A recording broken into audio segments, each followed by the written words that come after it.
Hey guys, welcome to the video. My name is Alex Holder if you are new to this channel.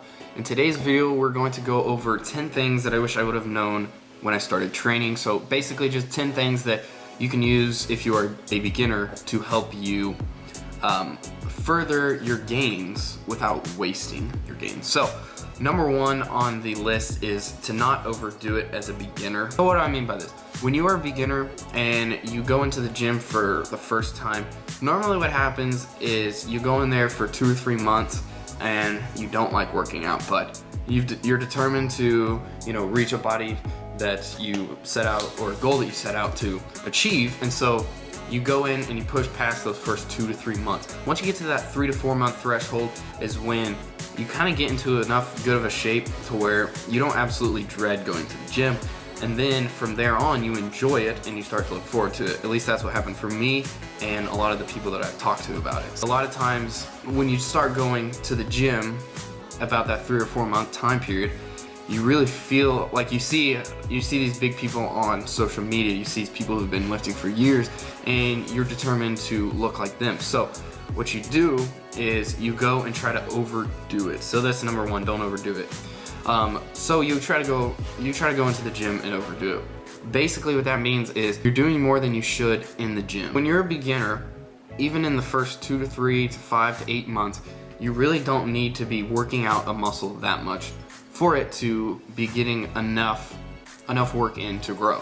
So when I got to the point to where I really started enjoying working out, what I would do is I would go into the gym and work out for an hour and a half to 2 hours every single day. And as a beginner, this just isn't beneficial. Now, if you've been lifting for a couple years or a few years, maybe 4 or 5 years, and you're kind of at a point to where you need to be putting in that much time in the gym to really grow, then that's different. But as a beginner, your body, your muscles don't need as much to grow. So this is why you don't want to overdo it. So a pretty good rule of thumb to go by in the gym is, as a beginner, is 12 to 15 sets per muscle group.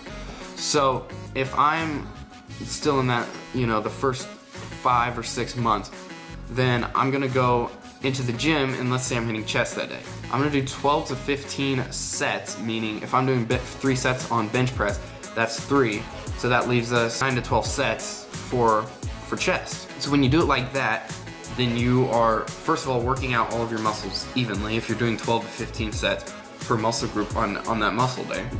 And also, you're not working the muscle too much to where it isn't able to fully regrow in the time frame. So number 2 is, when you start out, have a plan as far as what you want to do, whether that's bulking or cutting. So when I first started working out, I was working out to lose weight and burn fat, and so I started off cutting, which at the time I didn't know that's what it was called. I didn't really know much about it. I actually had a friend make me a meal plan. I followed that meal plan, didn't really know what I was doing, and I was able to get pretty lean off of it. But the problem was, by the end, I didn't have much muscle mass, but I was still trying to eat in a caloric deficit, which I'll talk about in a second.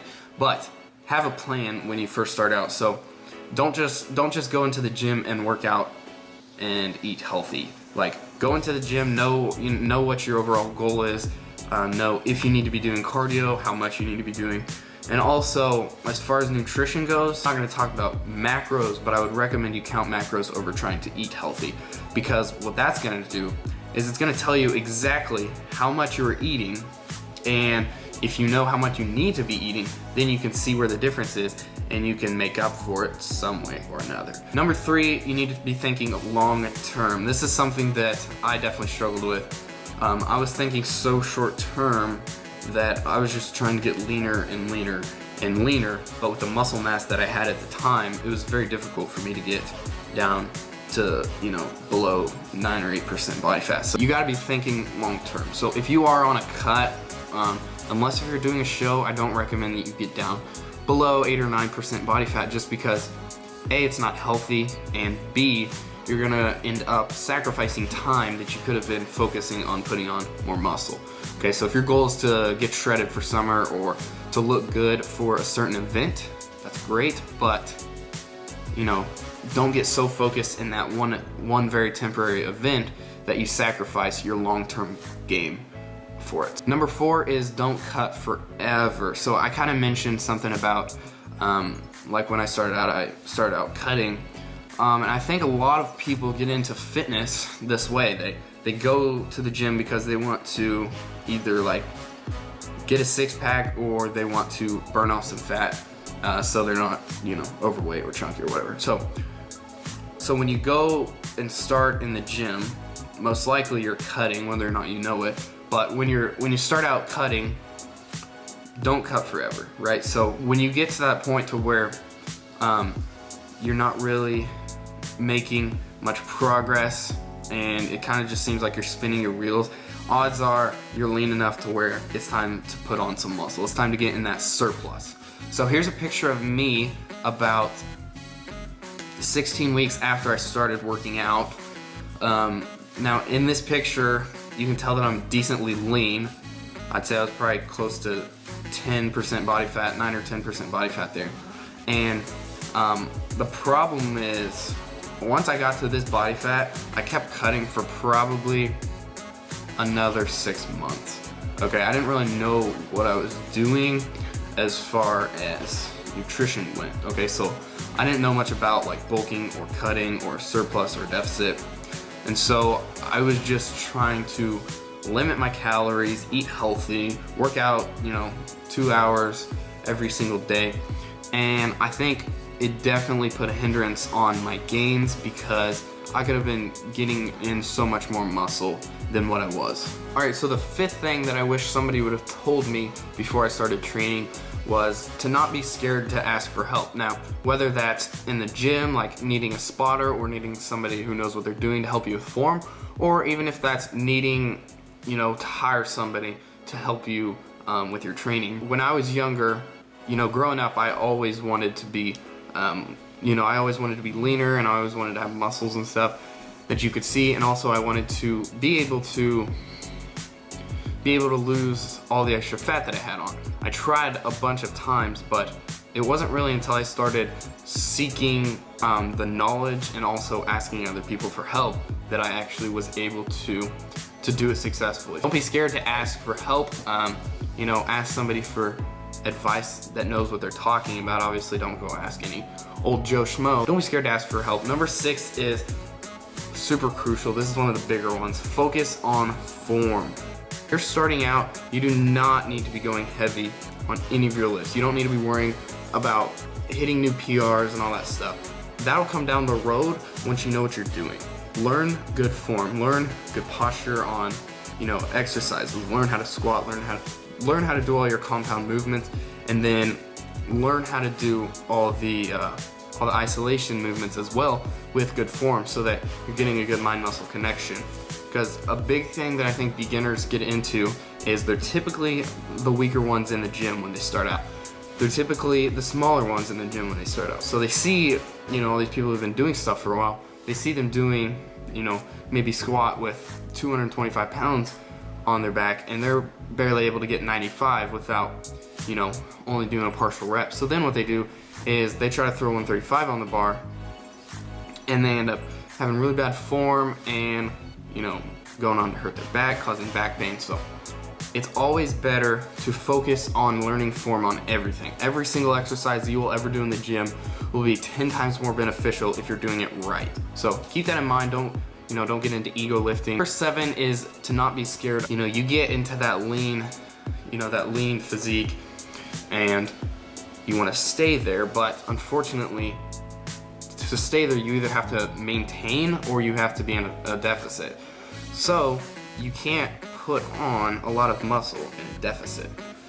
Now when you're a beginner, the first year or so is when your first year of working out, you can put on muscle in a deficit, but after that first year it's going to be extremely harder, and the longer you go, you know, working out, it's going to get to a point to where you won't put on any muscle and you're just going to be burning off muscle. So don't be scared of a surplus, meaning you're eating more than you're burning off. Number 8 is don't solely chase after a six-pack.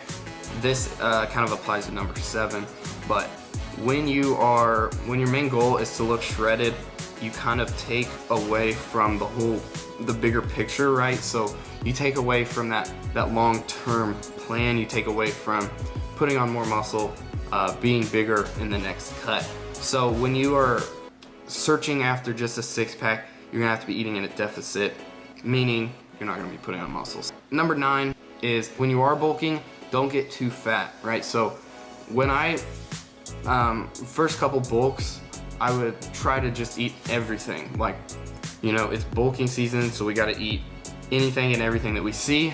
And the problem with this is you're gonna end up putting on so much fat to where you're not really putting on enough muscle to make it worth it. So when you go back to burn off all the fat, you're going to burn off enough muscle to where you barely, by the time that you, okay, so from the time that you're here at your, right before your bulk to the time that you're here at the end of your cut is gonna be just about the same if you get too fat, because you're gonna put on all the weight, and then when you cut it back down, your weight's gonna be very similar to where you were in the start. So the last tip I have for you is to take leg day seriously. Now, when I was starting out, I absolutely hated leg day, but you know, it is beneficial for a few reasons. First of all, you don't wanna be the guy that you know, gets made fun of for having chicken legs or skipping leg day, stuff like that. And number 2, working legs is going to increase your testosterone. So if you hit legs twice a week, your testosterone is going to go from wherever it's at up a lot. So leg day has benefits. You know, it's the biggest muscles in your body. And when you put on more muscle mass on your legs, your arms are going to get more muscle mass too. So if you neglect to hit legs, you're really neglecting to hit arms, and then the females will neglect you. So those are the 10 tips, guys. Thanks for watching this video. Make sure to subscribe if you enjoyed these or found these beneficial at all. And for online personal training, go to alexholderfitness.com or shoot me an email. I'll put the email in the description down below. Thanks for watching, guys. Again, don't forget to subscribe and like this video. See you next time. Peace.